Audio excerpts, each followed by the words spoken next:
ସମସ୍ତେ ଭଲରେ ରୁହନ୍ତୁ, ଖୁସିରେ ରୁହନ୍ତୁ। ବର୍ତ୍ତମାନ ମୁଁ ଏବେ ଗୋପୀନାଥପୁରରେ ଆସି ପହଞ୍ଚିଛି। ତ ଭିଡ଼ିଓଟିକୁ ଲାଇକ୍ ଆଣ୍ଡ ସେୟାର ସବସ୍କ୍ରାଇବ୍ କରନ୍ତୁ। ତ ଚାଲନ୍ତୁ ଯିବା ଆଜି ଆମେ ଜାଣିବା କପିଳେଶ୍ୱରପୁରର ଯେଉଁ ମେଳନଟି ହେଉଛି, ଏଇଟା ପଥର ପଦ ମେଳନ କି ଏଇଟା ହେଉଛି ଆମର କୃଷ୍ଣ ପାଣ୍ଡବ ମେଳନ। ତ ସେ ବିଷୟରେ ଆଜି ପୂଜାରୀଙ୍କଠୁ ଆଜି ଜାଣିବା। ତ ଭିଡ଼ିଓଟି ଶେଷ ଯାଏଁ ଦେଖନ୍ତୁ। ଆଜି ହେଉଛି ପବିତ୍ର विष्णु दमन एवं शिव दमन चतुर्दशी। कृष्ण पांडव मेलन विष्णु सहित शिवंकर भेट ये बहु आज की 500-600 वर्ष तलर कथा। जिते बड़े राजा राजुड़ा शासन करथिले एवं मंत्री माने शासन करथिले, मंत्री शासन प्रतिष्ठित किछि गाँ थिला एवं राजांकर प्रतिष्ठित किछि शासन थिला। तेणु तांकर उभयंकर सामंजस्य रहिया पई परस्पर भीतर ठाकुर एकत्रित होई मिलन करा जाउथला। ये होची हमर कपिलेन्द्र देवंक बेलार सूर्यवंशर प्रथम शासन कपिलेश्वरपुर।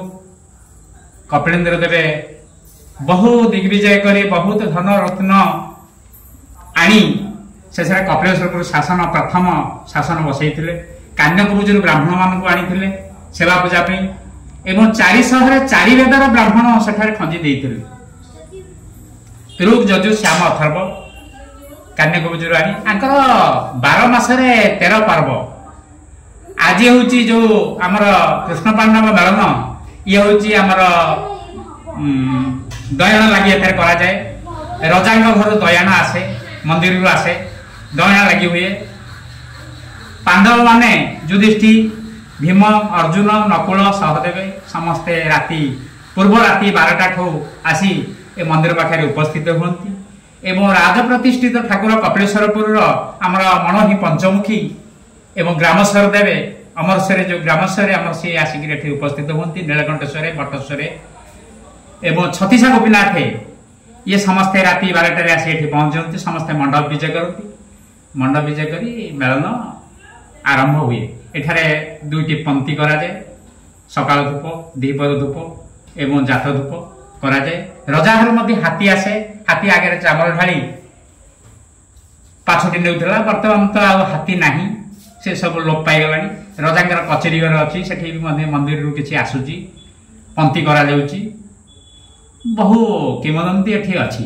आ ठाकुरंगर हमर अलौकिक महिमा एठी जहार पुत्र संतान न होथाए से मध्य ठाकुर को ये होचंदी हमर संतान गोपाल संतान प्राप्ति करिवार ये होचंदी प्रथम जी ठाकुर को आराधना करिछि से फल में जाइछि।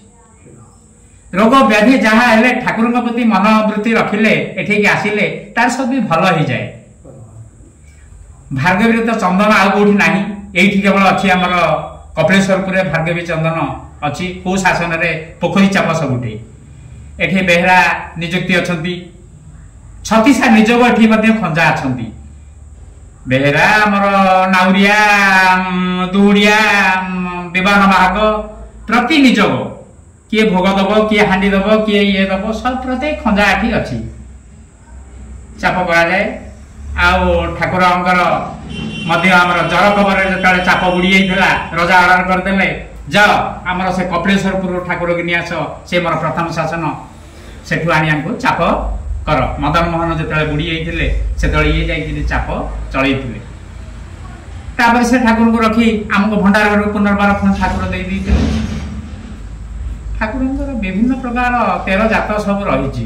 जन्माष्टमी पालन हुए। धन्यवाद।